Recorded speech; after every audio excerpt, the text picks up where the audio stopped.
Porque se juridicamente a gente pode apostar que a tendência é de uma condenação do Bolsonaro, possivelmente a prisão, politicamente nós não podemos cravar uma morte política do Bolsonaro, nem com a denúncia, muito menos com a condenação. Porque o ambiente na rua, ele é desfavorável aos julgadores do Bolsonaro.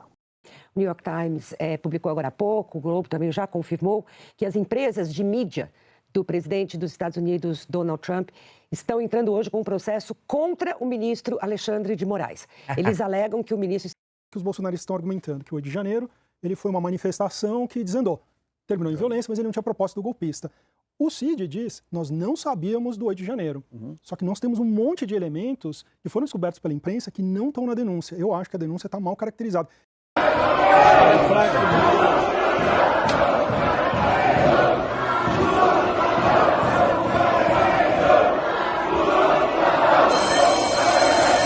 E agora o advogado do Trump dando entrevista à CNN. Doutor, de que forma Alexandre de Moraes teria violado as leis norte-americanas? É muito simples e claro. Olá pessoal, vamos dar início agora ao nosso conteúdo, sem enrolação, mas eu peço simplesmente que você deixe o seu like, se inscreva no nosso canal, se você for educado, comenta aí de onde é que você está nos assistindo. Apenas uma breve enquete, assim como o Laranjão voltou em 2025, você acha que o nosso capitão retornará em 2027? Se sim, digita 22 ou estou ou volta capitão, né? Bora. Desaprovação do Barba atinge 55%. E cresce em todas as regiões, rapaz, tá derretendo. Desgoverno do Barba segue sem medidas concretas para frear preço dos alimentos, rapaz, O Barba está irritado com pessoas comparando seus comportamentos senis com os do Biden. Muito bom, vamos logo para o conteúdo principal. Ou seja, pessoal, o Barbinha não quer que nós o chamamos de Biden brasileiro, tá? Não quer.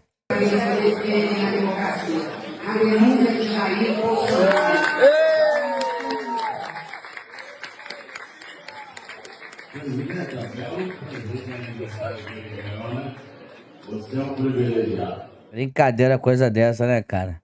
Inglês, esse pessoal aí, o Barba sendo vaiado no Congresso. Olha aí, ó. Põe na tela, editor.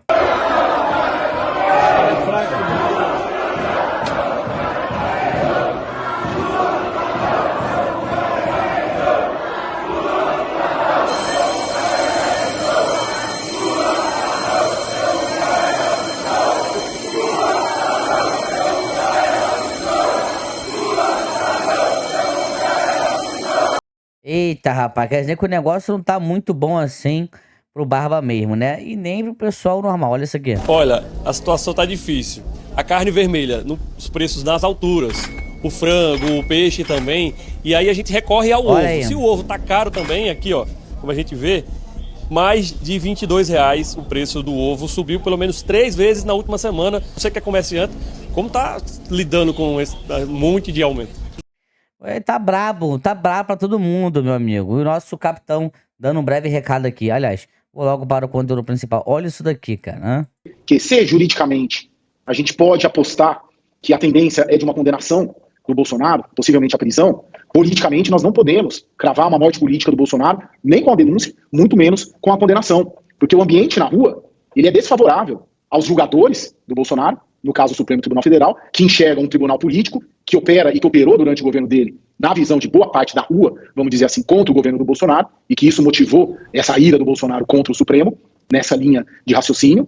E, por outro lado, o maior, em tese, beneficiado de uma prisão do Bolsonaro é o campo político adversário representado hoje no governo, que é muito mal avaliado nas ruas, como nós vimos pelo Datafolha. Então, se Bolsonaro caminha para uma condenação jurídica, isso não necessariamente implica numa condenação política. Muito ao contrário. Isso, de certa forma, pode sustentar um discurso de perseguição política e galvanizar... E pode fazer com que o Trump reaja, até porque hoje mesmo ele entrou com uma ação. ...sentimentos na rua. Para mim, o grande ponto é isso. Por que o julgamento na primeira turma?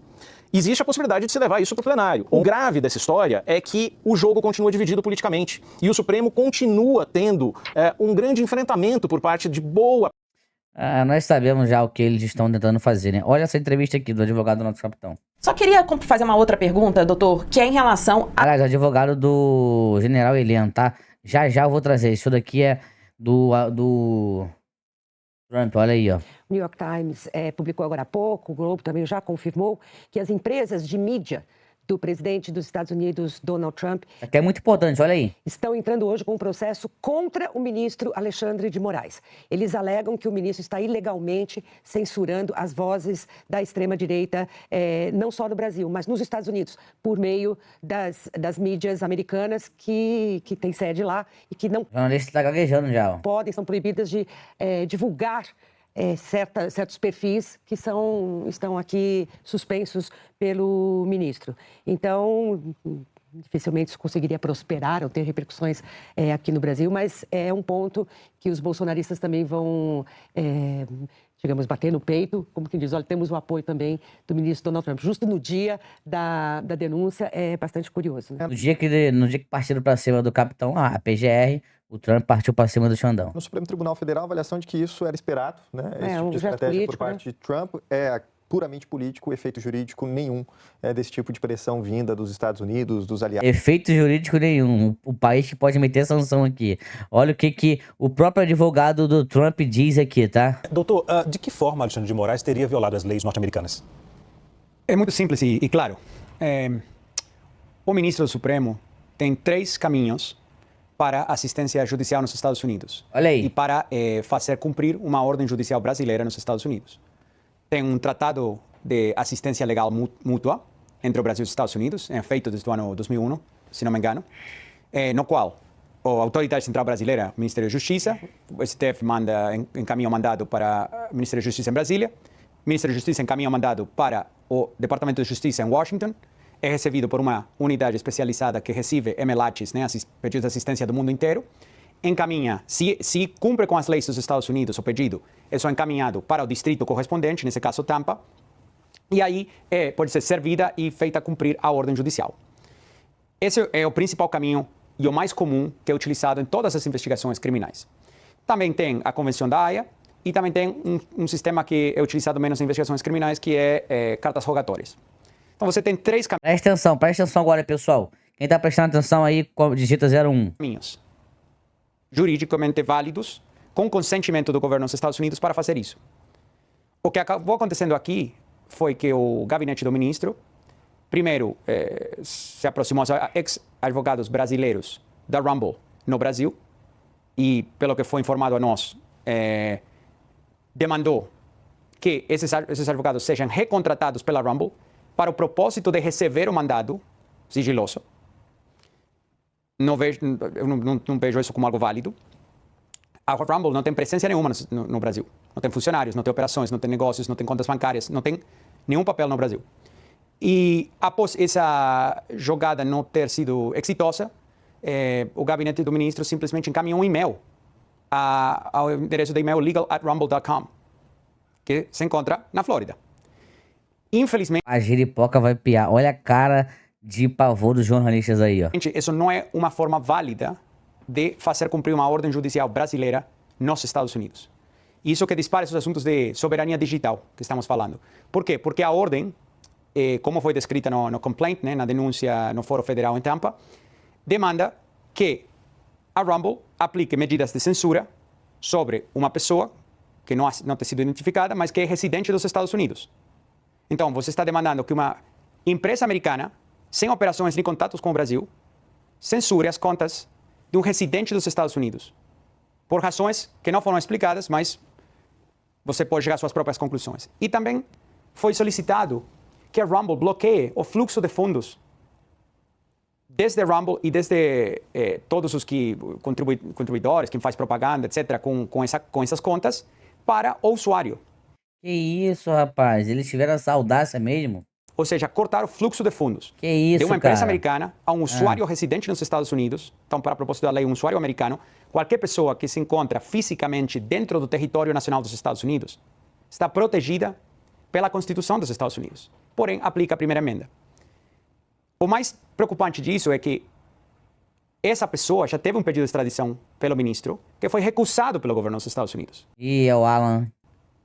E após isso, fazer um e-mail, mandando um mandado por e-mail com certas ameaças que vocês podem se imaginar, estão descritas na denúncia, mas se isso não é cumprido em 2 horas, você pagará uma multa de X, você será, vamos pagar o serviço no Brasil de formas não especificadas. Então, uma série de ameaças. Se esses mandados tivessem sido feitos pelo Emelati, também é extremamente provável, quase certeza absoluta, que teriam sido recusados pelo governo dos Estados Unidos. Então, essa é a grande questão. E isso foi o que disparou a Trump Media e a Rumble acionar o processo para falar a censura para aqui, a censura para nossa fronteira. Rapaz, eu sei de uma coisa, hein? A giripoca vai piar. Você pode ter certeza disso aí, meu amigo. Tá? Quem tiver achando aí que não vai dar nada, você pode se preparar que a giripoca vai piar. Olha o advogado do General Heleno, salvo engano. Ou é o nosso capitão, é um dos dois, tá? Ele vai falar aqui, que me fugiu da memória agora. Só queria fazer uma outra pergunta, doutor, que é em relação às declarações que foram feitas em trocas de mensagens do general Braga Neto com militares sobre ele determinar, autorizar e incentivar ataques aos comandantes do Exército, na época Freire Gomes, da Aeronáutica, Batista Júnior, e então, e agora o atual comandante, general atual comandante do Exército, Tomás Freire Gomes, o Tomás Bastos, desculpa. Isso. Não, desculpa, eu errei o nome do comandante. Tomás Paiva. Mas a minha, Tomás Paiva, desculpe. A minha pergunta é... Saudade de Tomás Bastos, hein? Doutora, minha pergunta é, o general Braga Neto, ele reconhece, ele admite ter feito esses ataques, autorizado esses ataques aos comandantes das Forças Armadas, que não adotaram ali, ou corroboraram com essa tentativa de golpe, segundo o Ministério Público Federal? Olha, veja como você já está concluindo uma mensagem que não diz nada sobre golpe. Eita, já tomou, hein? Olha o perigo, né? Olha o perigo. Vamos lá. Mais uma vez, é o que eu falei do exemplo de um diálogo da fonte com o jornalista. Essas mensagens, elas foram pescadas, né? O que o Ministério Público faz? Isso aqui eu vou pescar e vou jogar aqui. Se pegar, pegou. Se não pegar, tudo bem. Ele tem que colocar a cadeia toda de mensagem. Por que o Ministério Público não fez isso? Por que o Ministério Público preferiu manipular as mensagens que ele teve acesso do que colocar toda a verdade nos autos? O que essas bom questionamento, hein? mensagens dizem? Não dizem nada. O que essas mensagens dizem sobre golpe? A mensagem diz Não, o seguinte, a mensagem só diz que ele pode ter uma desavença. Ofereça a cabeça dele, diz a mensagem de Braga Neto, determinando um ataque nas redes. Em outro momento diz, senta o pau no Batista Júnior e elogia o Garnier. Então, eu queria saber, isso foi dito? Essas mensagens são verdadeiras? Veja bem, as mensagens que eu tive acesso, que são essas que você mencionou, elas estão colocadas fora de contexto porque elas não têm todas as cadeias de custódia. Toma! Ao contexto que ela foi colocada, eu preciso ter acesso a todas. Mas essas mensagens que você acabou de ler, na minha opinião, eu não preciso concordar com você nem você comigo, só preciso poder falar.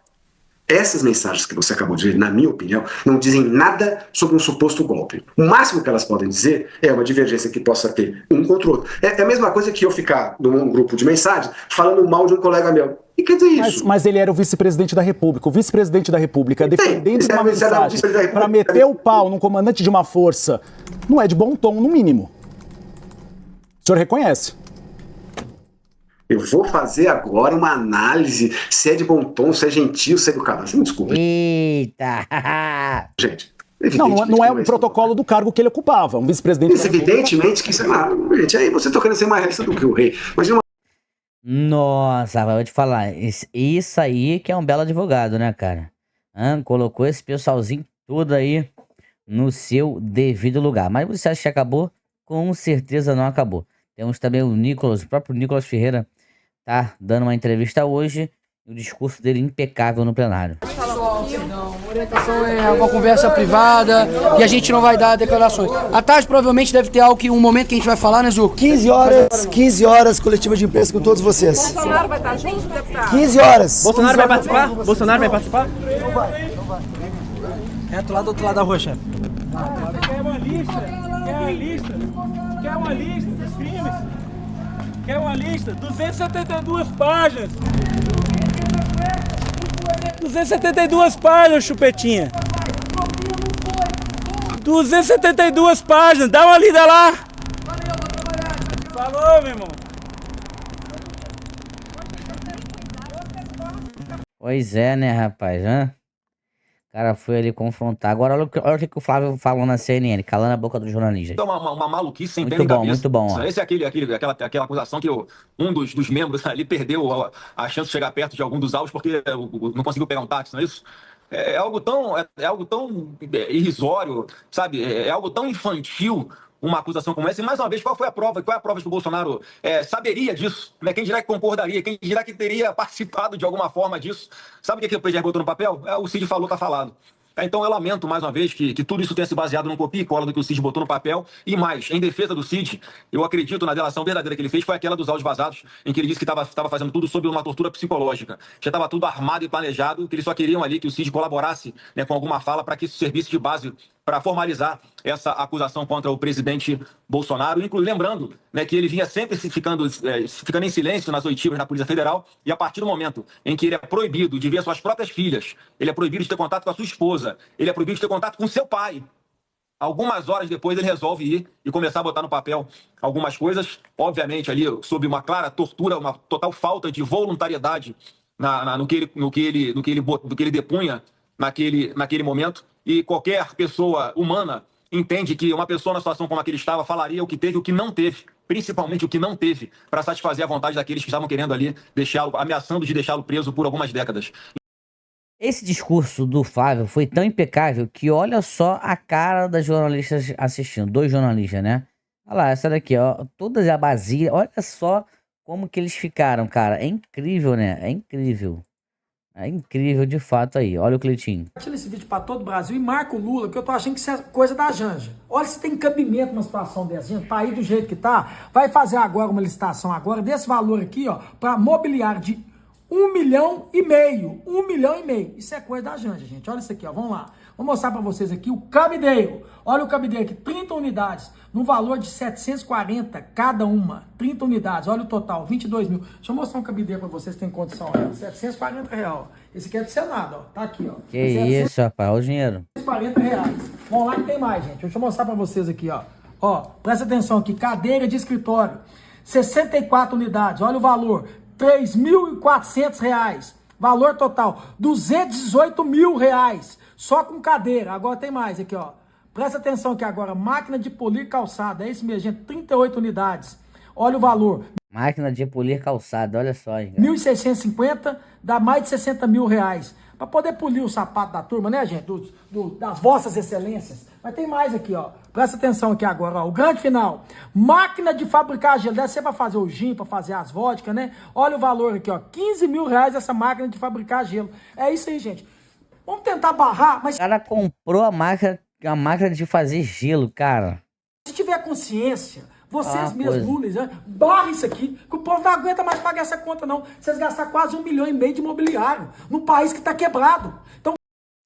Vou te falar uma coisa, cara. Aí, 1,5 milhão na máquina de fazer gelo, meu amigo. 1,5 milhão. Isso é uma tragédia muito bem ensaiada. Né? A gente tem, inclusive é importante pontuar, um procurador-geral da República escolhido fora da lista tríplice, cuja indicação pelo presidente Lula foi alvo de denúncia da Transparência Internacional, seu relatório anual sobre a corrupção no Brasil, como um exemplo do judiciário de coalizão, ou seja, o aparelhamento da justiça para favorecimento ao governo de turno. Então, esse é um ponto a ser observado. O segundo ponto a ser observado é que o fio condutor de toda a narrativa do golpe seria uma espécie de ataque ao sistema eletrônico de votação, que, segundo aqui as informações às quais eu tive acesso, começa em 2021. Acontece que existe uma confusão tremenda aqui do que seria atacar o sistema eletrônico de votação e criticá-lo. Que eu saiba, isso é uma democracia e esse ainda é um direito. Especialmente considerando que o registro impresso do voto eletrônico é uma pauta do ex-presidente Bolsonaro desde que ele é parlamentar. Na verdade, a única lei que ele conseguiu aprovar de sua autoria ao longo de décadas no parlamento foi justamente essa. E não foi uma aprovação qualquer. Em 2015, 433 deputados federais e apenas 7 votaram contra. 433 deputados federais votaram a favor do registro impresso do voto eletrônico. Só 7. O que mais me chama a atenção, né, enquanto o Coppola, as outras pessoas falam, é o rosto dos jornalistas ouvindo as verdades. É incrível, né, cara? Olha lá, ó. Votaram contra. O Senado, por sua vez, endossou essa aprovação. Ela foi vetada pela senhora Dilma Rousseff. O veto foi derrubado. E aí depois, o Supremo Tribunal Federal arranjou algum pretexto para considerar inconstitucional o registro impresso do voto eletrônico. Sendo que, obviamente, o eleitor apenas faria a verificação e esse voto seria depositado numa urna à parte. Por que isso é muito importante? Para que fique bem claro que criticar o atual sistema eletrônico de votação, quando eu digo atual sistema eletrônico de votação, é o sistema de urnas eletrônicas de primeira geração, que por uma coincidência incrível, apesar, né, das insistentes manifestações de que... Cara, eu gosto muito do Coppola. Gosto muito do Coppola mesmo. E o nosso capitão sobre esse lance da PGR aí. Você já viu a minuta de golpe? Não viu, também não viu. Você já viu a delegação do Cid? Você não viu, também não viu. O senhor estava aguardando. Olha, a frase mais emblemática, uns 30 dias mais ou menos. Um amigo que eu deixei em Israel ligou para mim e falou o seguinte: que golpe é esse que o Mossad não estava sabendo? Bom questionamento, né? Resume tudo que está acontecendo. O senhor está tranquilo, presidente? O senhor está tranquilo, presidente? O senhor está tranquilo? O senhor pretende ficar em Brasília? Olha para minha cara, o que tu acha? Eu não tenho nenhuma preocupação com as acusações. Zero. Hoje, o que eu sinto conversando com parlamentares como o do PSD, a maioria votaria favorável. Eu acho que na Câmara já tem quórum para aprovar a anistia.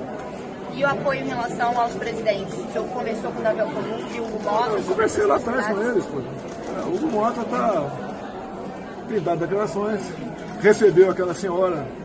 Top, né? Pessoal, muito obrigado, tá? A todos que chegaram até o final aqui de mais um vídeo. Se você quer aparecer aqui no finalzinho do vídeo, você digita o seu nome e a cidade de onde você está nos assistindo. Até a próxima. Fui!